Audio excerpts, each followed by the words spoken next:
There are more than 500 players in Congress, and there is a lot of backstabbing going on, so we hear. So give us the ones who would stand out to you as traitors. Okay, so this is gonna take you for a spin because this is the government at large, but I think Bernie Sanders, Marco Rubio, and Pete Buttigieg would be excellent traitors. In the game of traitors, you have to gain people's trust. Okay, so I got all the way to the end, but I trusted the wrong person and lost out on the money at the end.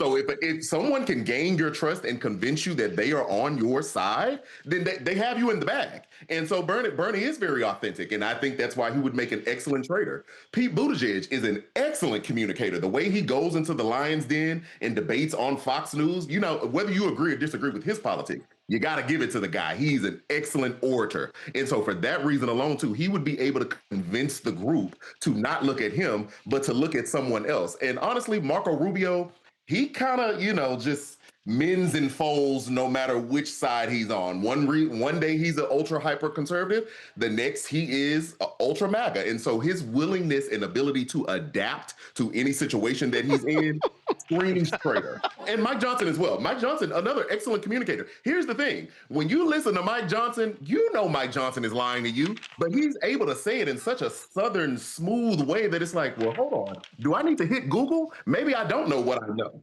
Anybody on the Supreme Court that could stand out? Yes, Amy Coney Barrett would be excellent. Think about how she got fast-tracked into the Supreme Court. We all really thought, oh, she was going to be the MAGA darling, right? So she would be able to get the Republicans on her side to never vote against her. Man. But if you listen to her rulings, if you watch how she actually moves on the court, she's not MAGA. And again, whether you agree or disagree with her ideology, she seems to be very much by the book and tries to be as fair as possible. So that way, I think she could actually win the thing because she would get the Republicans to think she's on their side, but then she would convince the Democrats that she'd be fair. Gavin Newsom and Ted Cruz are out of there quickly. I'm from Texas.